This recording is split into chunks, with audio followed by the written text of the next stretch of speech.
Labas vakaras. Tiesioginė laida Valerijus Simulik kviečia. Ir kalbėsime šiandien apie švietimo sistemą Lietuvoje, pliusus ir minusus. Apie Šiaulių miesto mokyklų ateitį. Ir ši tema pasirinkta neatsitiktinai. Šiandien Tarptautinė mokytojo diena. Laidoje dalyvauja, kaip visada, Seimo narys Valerijus Simulik. Labą vakarą. Ir laidos svečias Seimo narys Edvardas Žakaras. Labas vakaras. Tai yra tiesioginė laida, todėl galite mums paskambinti, mūsų telefonas 522221. Ir šiandien tikrai graži šventė, mokytojų diena, daug mokytojų, didžiulė mokytojų bendruomenė švenčia šitą dieną ir galbūt tarsit žodį mokytojams. Taip, iš tikrųjų, jau daug metų Europos komisija yra priėmusi sprendimą, kad spalio 5 yra Tarptautinė mokytojų diena ir Lietuva prisijungė prie tų visų sprendimų ir šiandien diena yra išskirtinė. Aš kaip kolega, fizikos mokytojas, noriu visiems mokytojams palinkėti sveikatos, kantrybės, tolerancijos, puikiai suprasdamas, kai yra labai sunkus metas, puikiai suprasdamas, kai yra laikmetis, kai vyksta įvairios perturbacijos, bet visa tai praeis ir svarbiausia, žiūrėkite save, savo šeimą. Labai norėčiau nuoširdžiai padėkoti šeimos nariams, kurie turi šeimoje mokytoją, kuris savo didesnę dalį laiko ir savęs atiduoda vaikams.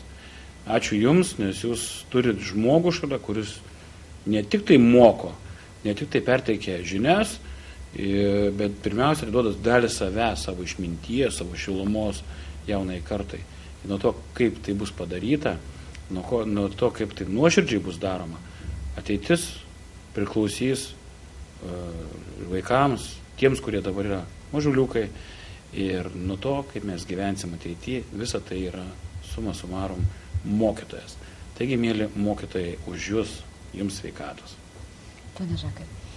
Aš prisidėdamas prie Valerijos norėčiau palinkėti 3 dalykų. Tai pirmiausia, ramybės mokytojams, nes šiuo metu nuo tų visų optimizavimų, restruktūrizavimų, vairių tenai atlyginimų, didinimų, mažinimų ir taip toliau žmonės tikrai pavargo ir taip darbas yra gana sunkus. Tai norėtųsi, kad mokytojai dirbtų savo darbą ir būtų atpalaiduoti nuo tokių dalykų. Antras momentas tai yra deramo atlygio, nes irgi nelabai, kaip atrodo, kai mokytojas už savo darbą vos gali pragyventi. Na ir trečias, tai pagarbos, kad vis tik mes gerbtume mokytojus ne tik per mokytojo dieną, bet kad mokytojas būtų gerbiamas kiekvieną dieną, ištisus metus. Tai Šiauliuose mokytojai, šiandien tokia tikrai graži šventė, bet Šiauliuose mokytojai tarėsi, galvoja, iš viso mokyklų bendruomenė galvoja, kas bus ateityje. Jie apie tai svarsto, kadangi dirba daug komisijų. Galvojama apie tinklo optimizavimą, galvojama apie pertvarkas. Kokios jos bus, niekas nežino. Kaip Jūs vertinate, pone Simulik? Švelniai pasakius, tai visų tų darbo grupių, tai politinių, tai nepolitinių, ten specialistų kūrimas, pogrindį ir neviešinimas informacijos, aš manau, kaip minimum suponuoja labai daug abejonių ir klausimų ir neiškumų. Už tai daugelį įstaigų švietimo yra ne tai, kad panika, bet jaudulys, nerimas. Žmonės nežino situacijos, nesupranta ir negirdi kriterijų, argumentų. Labai dažnai politikai politikuodami sako, mes va tuoj pasakysim, jūs tuoj išgirsit kažką tokio, kažkokį receptą mes ten tokį, viena galva aišku labai gerai, 2 galvos protingos dar geriau. Bet aš manau, kad vis dėlto pasitarti su žmonėm, atrasti sprendimo būdus, ieškoti priemonių, kaip išsaugoti tinklą, kuo daugiau švietimo įstaigų. Prie visos pagarbos norui taupyti, aš ir šiandien ir spaudoje sakiau, vis laiką tos nuomonės laikaus, kad ant švietimo taupant, tiksliau, ant švietimo sąskaitą taupant, galima iš karto ruošti kolonijų tinklą, spec institucijų tinklą, galima plėsti įkalinamųjų vietų tinklą, didinti skaičių. Visa tai ateis už 10, 15 metų, 20. Ta siekėmybė mokyklas padaryti uždarom zonom, kad vaikai negalėtų ten vakare pasportuoti, kad vaikam nebūtų leidžiama nuo 3 valandų prailgintos dienos grupės, kaip pavyzdys. Aš nesakau, kad tai būtinai tokia forma. Tų formų yra įvairiausio. Tikrai keliami klausimai, kodėl negalima atrasti bendrų darbo formų švietimo įstaiga su kultūros įstaiga. Švietimo įstaiga su sporto įstaiga. Negražu sakyti ir mokyti, bet vis dėlto manau, kad nėra to tokio lankstumo ir kartais pinigai atiduodami privatininkams, neišsaugant savivaldybinės institucijas. Dabar kyla klausimas, o kam tai yra naudinga ir kas tas autorius? Ir manau, kad mes, socialdemokratai, turėsim iš tikrųjų stiprią liniją, čia pasakys mūsų pirmininkas Edvardas, ir manau, kad tikrai kelsim klausimus ir bandysim tuos didvyrius, kaip aš juos vadinu, autorius vis dėlto įvardinti. Žmonės turi žinoti autorius ir jų priežastis tų visų siūlomų reformų ir tikrai yra vietų, kur mes nepritarsim. Pone Žakarį, kokia jūsų nuomonė? Man tai nesuprantama, kiek laiko galima su švietimo įstaigomis eksperimentuoti. Praktiškai nuo nepriklausomybės pastoviai keičiasi ministrai, keičiasi merai, savivaldybės ir visi vis kažką tai optimizuoja, restruktūrizuoja, visą laiką žmonės įtampoje. Tai gal vieną kartą laikas užbaigti toks eksperimentus, susitarti, kokią kūrėme sistemą, kaip turi būti ir pabaigti tas improvizacijas, pasirašyti ilgalaikius susitarimus. O dabar atrodo, kad šiai dienai vienintelis būdas, tai yra norint kažką tai padaryti geriau, tai yra uždaryti mokyklas. Ne taip, kaip galvoti apie užimtumą, ką Valerijus ir sakė, bet paprasčiausiai uždaryti dalį mokyklų ir atrodo, kad nuo to kažkas pasikeis. Po kažkiek laiko vėl tą patį ir vėl tą patį. Tai vieną kartą reikia tuos dalykus užbaigti. Ir mes šiuo metu šitame procese Šiauliuose, apie kurį kalbama, tikrai žadame aktyviai dalyvauti, aktyvią poziciją užimti, reikalauti, kad politikai tartųsi su bendruomenėmis, nes dabar kol kas buvo pažadai tik tai per rinkimus, kad visi tarsis, bet kol kas negirdėti, su specialistais nekalbama, kažkokiuose nedideliuose rateliuose kažkas tai sugalvojame. Ir kas svarbiausia, ta informacija patenka į visuomenę, žmonės yra susinervinę, nežino, kaip čia bus, diskutuoja, aišku, viskas apauga gandais, improvizacijom visokiom, gal iš tikrųjų taip ir nebus, gal kartais to ir nemąstoma, bet žmonės yra sudirginti, sunervinti, taip sunku gyventi, didžiulė bedarbystė, maži atlyginimai, tai kiek čia galima žmonės nervuoti. Aš manau, laikas tikrai užbaigti ir reikia pasakyti ir kuo greičiau labai aiškią poziciją. Turi būti taip ir ne kitaip, bet aišku, prieš tai pasitarus su bendruomenėmis. Žinau, kad iki spalio 1 dienos turėjo būti jau baigti tą komisiją, vadinamoji paslaptingoji komisija darbą turėjo baigti ir liktai kažkokios rekomendacijos ar išvados turėjo būti teikiamos. Jeigu aš teisingai suprantu, turėtų būti pateiktas tarybos sprendimo projektas. Tai gal ir neblogai būtų, aišku, jis toks atsirastų, būtų bent, aišku, kaip Edvardas sako, aiškos gairės, aiškios pozicijos, bet turim duomenų iš tikrųjų, kad įstaigų vadovai yra kviečiami po vieną ir nekultūringai pasakysiu, yra apdorojami, jie yra gazdinami, kad jie privalo atsisakyti to ar kito ar trečio ar penkto. Aš noriu iš tikrųjų viešai pasakyti, aš tai jau sakiau ne vienoje auditorijoje, dar kartą pakartoti, kad asignavimo valdytojas yra įstaigos vadovas. Ir įstatymai numatoma, tiek civilinio kodeksos, tiek specializuoti šakiniai įstatymai numato jų atsakomybę. Prieš tėvus, prieš vaikus, prieš bendruomenę, prieš tą pačią savivaldybę. Ir jeigu kažkuris tai valdininkas bandys perimti šitų įstaigų vadovų kompetencijos klausimus, tada norėčiau pamatyti raštu ir atsakomybės perėmimą. Įdomu, kaip tai atrodys. Kaip pavyzdys galiu pasakyti, jeigu perima administracijos direktorius ar dar kažkuris tai valdininkas teisę organizuoti maitinimą mokykloje, tai kodėl mokyklos vadovas ar darželio vadovė turi nešti atsakomybę už kokybę? Tai gal tada veterinarijos tarnyba, tegu sustato aktą ir priežiūrą vykdo savivaldybės, nežinau, kuris pareigūnas važinėja į tą valgyklą ir priiminėja maistą ir tikrina kokybę. Nes kvepia anekdotais ir nusišnekėjimais. įstatymuose, tiek sveikatos, tiek kitose šnekama apie šiltą maistą vaikam, apie kuo greitesnį patekimą nuo vadinamo katilo ant vaiko stalo. O dabar šnekam apie termosus, šnekam apie kažkokius tai centralizuotus fabrikus. Mes puikiai žinom, kaip gaminamas mišrainės daugelį vietų ir kokias gali būti pasiekmes. Ir būna pasiekmių. Ir kaip tai yra sprendžiama. Tai nemanau, kad ant vaikų, ant anūkų mūsų, turbūt tai eksperimentuojama. Ir iš tikrųjų tuose vietose gilinsimės ir išaiškinsimės. Galbūt tai galima ir sutaupyti, vardan vaikų sveikatos, vardan ten 100, 200 ar 500 vyresnio amžiaus žmonių bedarbystės. Bet tada klausimų turiu. Kodėl savivaldybė toliau numato išlaidauti įvairiem abejotiniam projektam, abejotinam studijom, 100 000 leidžiama pinigų. Vėl įsipareigojama industriniam parkui mokėti 1,5 ar kiek ten tų milijonų. Aišku, žiūrėsim tos dokumentus, analizuosim. Ir jeigu vaikų sąskaita bus sprendžiami abejotinos kilmės ir abejotinų pasiekmių turintis projektai, tai kelsim klausimus atsakomybės. Tiesioginės atsakomybės autorių, nes labai dažnai mėgstama pasikavoti po nišą. Priėmė tarybą, pakėlė balsus kažkas tai. Kaip ir parlamente, kartais mėgstama pasakyti, parlamentas priėmė.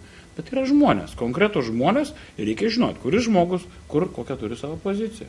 O autorių tai būtinai, aš tai tikrai pasistengsiu, manau, Edvardas palaikys tą pačią liniją, įvardinti autorių. Kas yra autorius? Na, ponė Žakarė, dar aš dėl Šiaulių situacijos. Jeigu dabar yra kalbama, kad labai daug aplinkai išleidžiama yra pinigų, tai yra šildymui, ten priežiūrai, sargams ir taip toliau, įvairiem dalykam, kad klasės yra pustuštės, norima aišku, kad 31 mokinys būtų klasėje. Na, jūsų kokia nuomonė, jeigu iš tikrųjų mažėja vaikų, 20 lieka klasėje, 22? Tai pirmiausia, tai yra ne vien šios dienos problema, kodėl iki šio laiko niekas nebuvo daroma ir nebuvo mąstoma. Antras momentas, tai čia jau yra noras labai gerai gyventi, jeigu vaikų yra 30 klasėje. Tai yra nustatyti mokinių skaičiai krepšeliuose ir 30 neturėtų būti, nes be abejo tai jau nukenčia ir kokybė. Bet jeigu tai yra mokykla patraukli, tai be abejo tuo keliu einant paprasčiausiai sprendžiami tik finansiniai klausimai. Na, o kalbant apskritai apie mokyklas, apie tai, kad yra daug tuščių plotų, tai jau Valerijus vieną iš variantų paminėjo, kodėl kai kurios sporto mokyklos, kai kurios muzikos mokyklos yra nesavaldybės pastatuose, kodėl pinigai yra mokami kitiems, o ne užpildomos mokyklos, tie laisvi plotai ir taip toliau. Toliau, kodėl tada iki šios dienos nebuvo bandoma geranoriškai kalbėti su mokyklų bendruomenėmis. Gal iš tikrųjų į vieną mokyklą, atremontuotą be abejo, galėtų įsikelti 2 mokyklos, su savo vadovais, su savo darbuotojais, jeigu taip pradžioje yra bijoma ir susijungimų, prisijungimų, gal tuo keliu eiti. Tada ir tų baimių bus mažiau, ir bedarbių nebus, ir taip toliau. Na, o kalbant ten, tarkime, apie kokias sargybos paslaugas arba valymo, tai man tai labiau yra kita mintis, kas gali paneigti, jeigu čia jau kažkam nėra pažadėta tų centralizuotų dalykų. Aš suprantu, kad galima kažkokiai saugos firmai atiduoti apsaugą, bet tokiu atveju yra įdedamos signalizacijos į langus duris ir ta firma, jeigu išdaužiamas langas, jinai praneša, kad išdaužtas ir ta mokykla turi pati susitvarkyti. Daugiau jie jokios atsakomybės neturi. O teritorijos? Kas bus mokyklų teritorijose? Stadionuose, ypač tie, kuriuose tvarkoma, kaip pavyzdį Romuvos gimnazija, bus šiuolaikinis stadionas sutvarkytas ir staiga kas nori eina, ką nori tą daro. Kas bus darželių teritorijose, kur tikrai tvarkosi. Taip kad čia kažkaip tas taupimas nelabai suvokiamas. Ir žiūrovai teiraujasi, gyventojai ne vieną kartą yra skambiniai, teiraujasi, kodėl papildomos, tai ne papildomas ugdymas, o popamokinis, kada vaikai, taip ir neformalus, o ypatingai dėl pradinuko aš norėjau jūsų paklausti, kada jie pasilieka dar pailgintose grupėse ir už tai Šiaulių miestas ima pinigus ir susidaro tėvams labai nemažos sumos per mėnesį. Na tai vat, apie ką mes šnekam, kad jeigu mokyklos uždarinėsim 2-3 valandą, kaip yra, aš suprantu, tokia idėja yra, kad mokyklos tiesiog vaikus išstumtų natūraliai, kažkaip tai atrastų priežasčių kažkokių tai fantastinių, kad tą vaiką 3 valandą, mažutį geras, tu pirmokėlis, ar tu 8, nesvarbu, eik lauko link namų. O namuose nieko nėra. O tai pralygintos dienos grupė. Ar būrelis.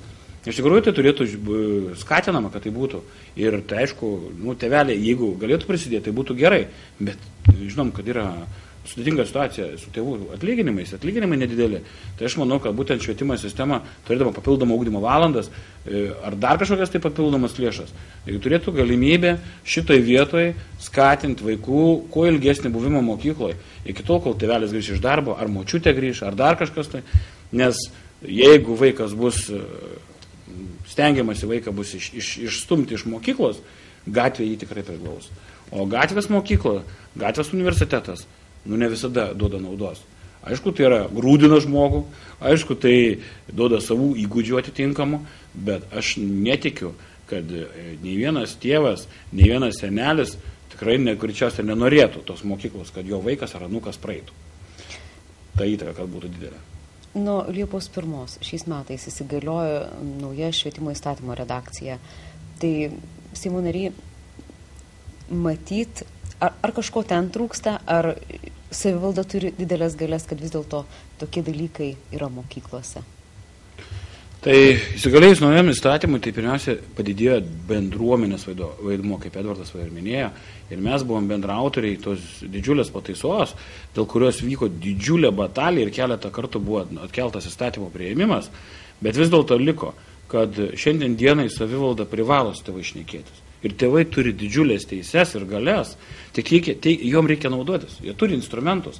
Tame tarpe kalba yra ir apie mokomus būrelius ir visa kita, nes tai turi būti šnekama ir aiškinamasi, kur tos lėšos eina, kodėl jos yra, ar nėra alternatyvių būdų, ar nėra būrelinių valandų, ar dar kažko tai. Aišku, yra daug klausimų, į kuriuos ne visus galima labai lengvai atsakyti, bet mes pasiruošę su Edvardu atvažiuoti bet kurią įstaigą, tiek iki mokyklinę, tiek bendrą lavinimą, pradinę, pagrindinę, gimnaziją ar vidurinę dar likusią nuaugančią. Prašom, skambykit, telefono numeris, eilutė buvo paskelbtas, jeigu ką yra mūsų būstinės Aušros alėja 15 arba Tilžė 148, pirmadieniais nuo 10 iki 1. Ateikit, tikrai atvažiuosim, tik praneškit, kad turit norą pasimatyti, įsiaiškinti situaciją dėl būrelių, dėl užimtumo, dėl valgyklų, dėl įvairių dalykų. Tolba, kad mokykla ne tik tai pamokos, mokykla yra ir šeštadieniais. Pavyzdžiui, yra mokyklose, kur yra individualūs užsiėmimai muzikos šeštadieniais. Tai jeigu mes mokyklą šeštadienį, sekmadienį dar visai uždarom, tai kur tiem vaikam dingti? Pone Žakarį, jūs dirbate švietimo, mokslo ir kultūros komitete, esate narys Seime to komiteto. Tai dar apie švietimo įstatymą. Ar pavyko visas nuostatas jums įgyvendinti? Ko jūs norėjote? Ko teikite būdu su kolega Valerijum Simuliuk? Ką teikite? Nemažai siūlymų, aišku, smulkesnių praėjo. Čia gal visų nevardinsiu. Taip, mes ir minutę beturim. Taip, o vienas iš tokių, kur mes tikrai dar nenuleisime rankų, nes manome, kad reikalingas jis yra, tai mokinių ir mokytojų draudimas nuo nelaimingų atsitikimų įstaigoje buvimo metu. Nes šiuo metu, jeigu nelaimingas atsitikimas, o vis tik lėšos yra neskiriamos, yra ir teritorijos nesutvarkytos, ir įrangos yra įvairios, su kuria nebūtų galima dirbti, ir yra labai pavojus didelis, kad bus nelaimingas atsitikimas ir tuo metu mokykla ar konkretus mokytojas bus kaltas ir jam gali tekti sumokėti nemažas sumas. Tai mes manome, kad šiai dienai tą turėtų padaryti valstybė. Ir praeitą kadenciją teikėme, šitą dabar kadenciją pakartojome, neatmetamas siūlymas, bet kol kas šiai dienai nepavyko, kad būtų priimtas. Mūsų laidos laikas jau baigėsi ir kaip Seimo narys Valerijus Simulik minėjo, žiūrovom primenu, kad dėl išsamesnės informacijos, jeigu norite pasikalbėti su Seimo nariais, jeigu norite juos pasikviesti savo švietimo įstaigą, jūs turite kreiptis į Seimo narių Edvardo Žakario ir Valerijaus Simulik priimamuosius.